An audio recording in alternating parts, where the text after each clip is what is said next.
علی کی ذات ہے. اس کا اقرار بھی کرنا, اس کے راستے پہ عمل بھی کرنا, اور دوسرے خیر کو قرآن مجید میں دکھا دیا. اور وہ خیر یہ تھا کہ خداوند عالم نے کسی ہستی کے بارے میں ارشاد فرمایا کہ اے میرے حبیب یہ خیر تلاش کرتے پھریں گے نا تو انا آتینا کل کوثر, میں نے تجھے پورا خیر وجود بنا کے عطا کر دیا. اللہ اکبر.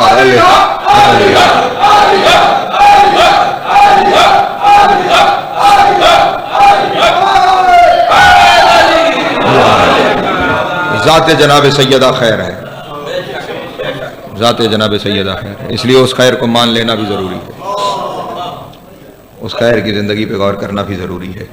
اور پھر سب سے بڑی مثال ہی خیر و شر میں تمیز کر کے خیر کے دامن کو تھام لینے کی ہے ہی جناب سیدہ کی ذات گرامی, کہ پھر چاہے جان چلی جائے خیر کی تبلیغ نہ جانے پائے.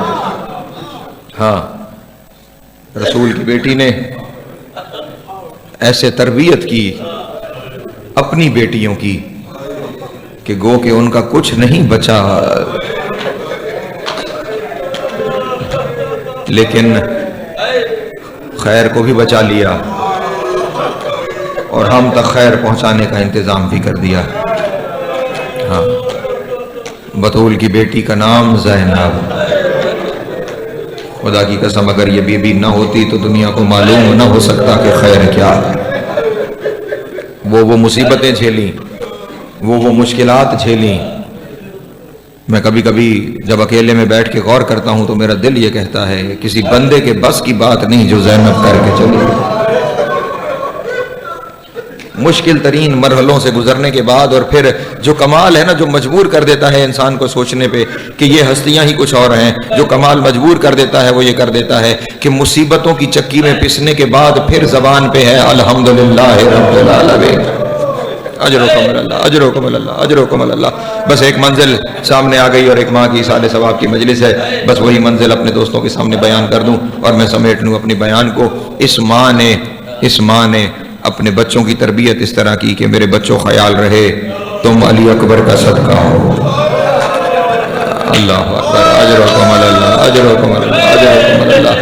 اور کربلا کے میدان میں, مولا آپ کی ہائے قبول کرے, کربلا کے میدان میں شب عاشور بچوں کو سامنے بٹھا کے پھر یہی کہہ رہی تھی خیال رہے او محمد کل تمہارے لاش اکبر سے پہلے آنے چاہیے, کل تمہارے لاش اکبر سے پہلے آنے چاہیے. میں نے تمہیں حسین کے اکبر کا صدقہ کیا ہے, میں نے تمہیں شبیہ پیغمبر کا صدقہ کیا ہے. اور پھر جب بیٹے لڑتے لڑتے لڑتے شہید ہوئے نا, جناب اون دور جا کر اترے, جناب اون دور جا کر اترے. ذرا سمجھنا اس تربیت کو, ذرا سمجھنا اس ماں کو. دور جا کے جناب اون اترے اور امام حسین حسب معمول کیونکہ ہر لاشا اٹھا کے لاتے تھے, امام زین پہ سوار ہوئے کہ میں جاؤں اور جا کے اون کا لاشا لے کر لے آؤں. جناب زینب نے روک کر کہا حسین کہاں جاتے ہو؟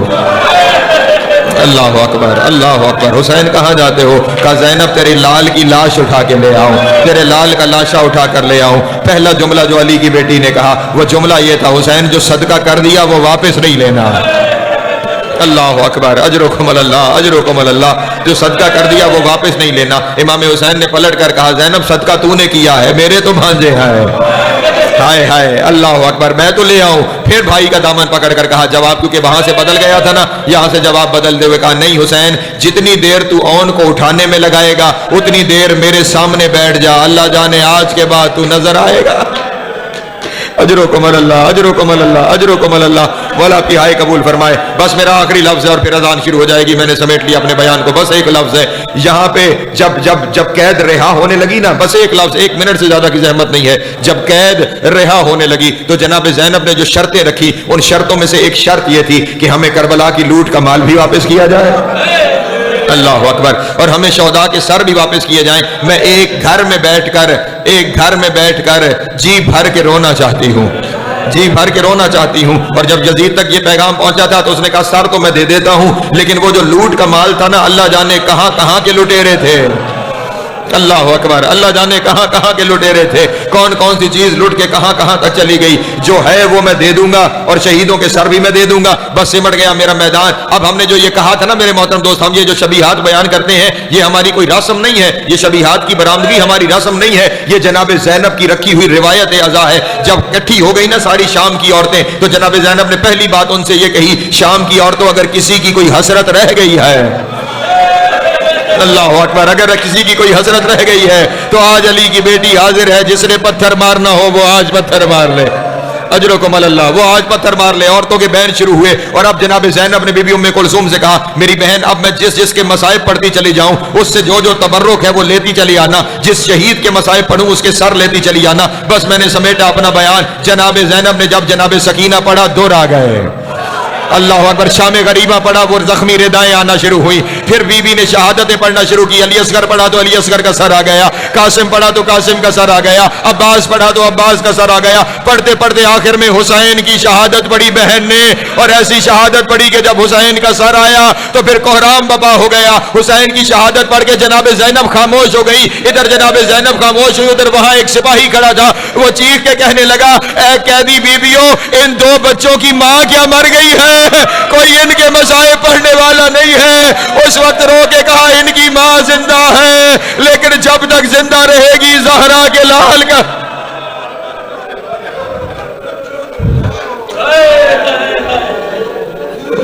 وَسَيَعْلَمُ الَّذِينَ ظَلَمُوا أَيَّ مُنْقَلَبٍ يَنْقَلِبُونَ وَلَعْنَةُ اللَّهِ عَلَىٰ أَعْدَائِهِمْ أَجْمَعِينَ. یا اللہ ہماری اس عبادت کو اپنی بارگاہ میں منظور و مقبول فرما. اس کے صدقے حاضرین پر اپنی رحمتوں کا نزول فرما.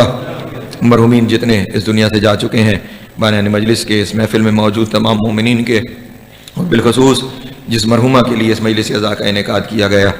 اور یہی تربیت ہے کہ بچے اپنے والدین کے جانے کے بعد ان کی بلندی درجات کے لیے وسیلہ خیر کے ذکر کو بنائیں.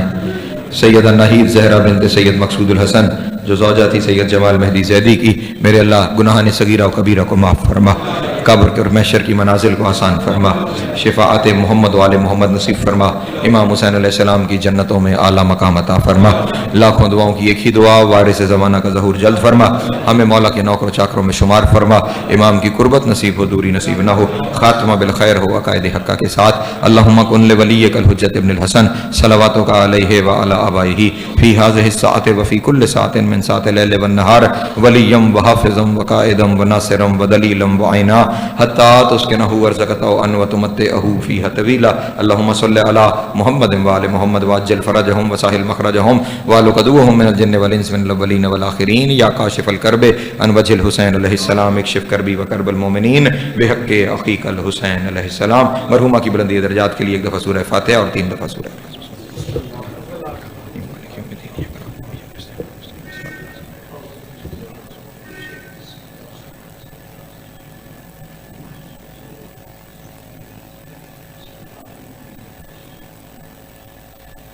ربنا تقبل منا انك انت السميع العليم بجاه محمد وآل